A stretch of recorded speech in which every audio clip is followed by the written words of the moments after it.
because that's the best I can do. I'm Natalie Bennett, leader of the Green Party, and I'm here today to show support for your action, because you're acting, most of all, for all the workers around the country, PCS members who are threatened by the cutbacks by the government.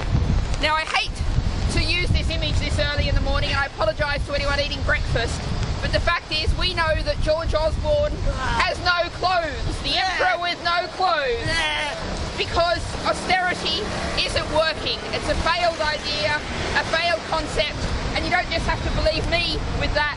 Believe the IMF, the International Monetary Fund, that well-known champion of government spending, which says austerity is the wrong direction for Britain.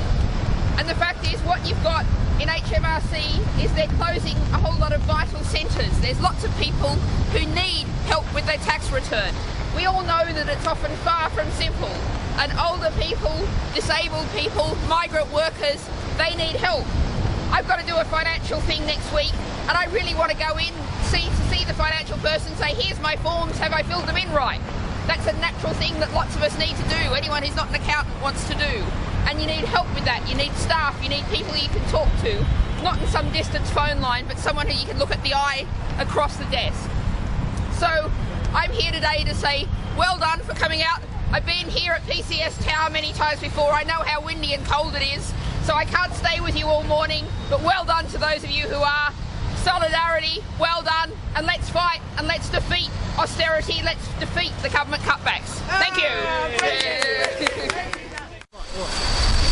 What the government is doing is making huge cutbacks. It's affecting membership of the union at one level, but also it's affecting the level of service to the public, and in the same time there's a greater expense to the rest of us in this, because it's handing so much more work over to the private sector on lower wages and higher profits. It's the obsession the government has with outsourcing, privatisation and destruction of the public sector. I want a public sector employed by the public on good work, good wages and conditions, delivering a good service. The same argument applies in health, the same argument applies in education, and of course in HMRC and all the other aspects of DWP services. And so I'm here this morning to support you in this dispute, as indeed we've had disputes in the House of Commons amongst your members there, and we're going to carry on with this fight. And on the 22nd we've got the People's Assembly to show there is a different way. Austerity is not working. My message to my colleague Ed Balls is austerity light is not very attractive to the public. What we want is an alternative that invests in people, public services, jobs, and provides some hope for people, not threats and depression. Well done you for being here today. Full support. Thank you. Thank you. From the London General Members branch of the IWW, and back in March we issued a statement of support to PCS members, rank and file members, with their ongoing campaign led by your union. And we backed the rolling programme of actions from the beginning of April, and of course we give you full solidarity and support for your strike action today. I see that in the PCS National Conference just recently, some of your members were talking about occupations.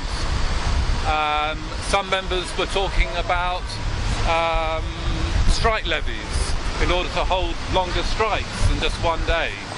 I gather that some of your comrades in the DWP were talking about non-cooperation with benefit sanctions against claimants. Well, we applaud those members who will not just wait for the TUC to do something, but want to take local action sooner rather than later. We applaud that. And you should take heart.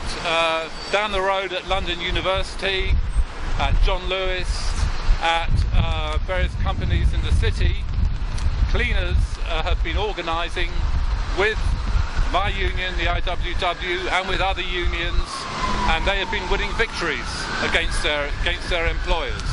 So I say you should take heart from that. We applaud your action, and once again we should give you every solidarity and support for today's action and all the other actions that will be taking place. I'm Pat Cahoney, and I bring you solidarity and greetings from the Anti-Bedroom Tax and Benefits Justice Federation that was newly formed. And I want to start by saying that the May 11th summit that we had, Benefits Justice Summit that we had, one phrase rings through my ears, and that is a phrase said by John McDonnell, the MP at the meeting, where he said, "We can't take any more. We simply can't take any more." And the very next day, we learned of the tragic death of Stephanie Bottrill, a 53-year-old grandmother from Birmingham, who left notes to her family saying, "Don't blame yourselves, blame this government, because I can't afford the extra £20 a week." She was worried about being destitute. She didn't want that. That morning, she walked into a motorway and into an articulated lorry. Now, the importance of this dispute and every single fight is we give people hope. And I think it's fantastic today that actually, if you've got DWP workers out, job centre workers out, and tax workers out together, it raises the two questions. It links them, doesn't it? It links the questions of benefit justice and tax justice, because I got a phone call from Radio 5 Live the other day saying, "Well, what do you think?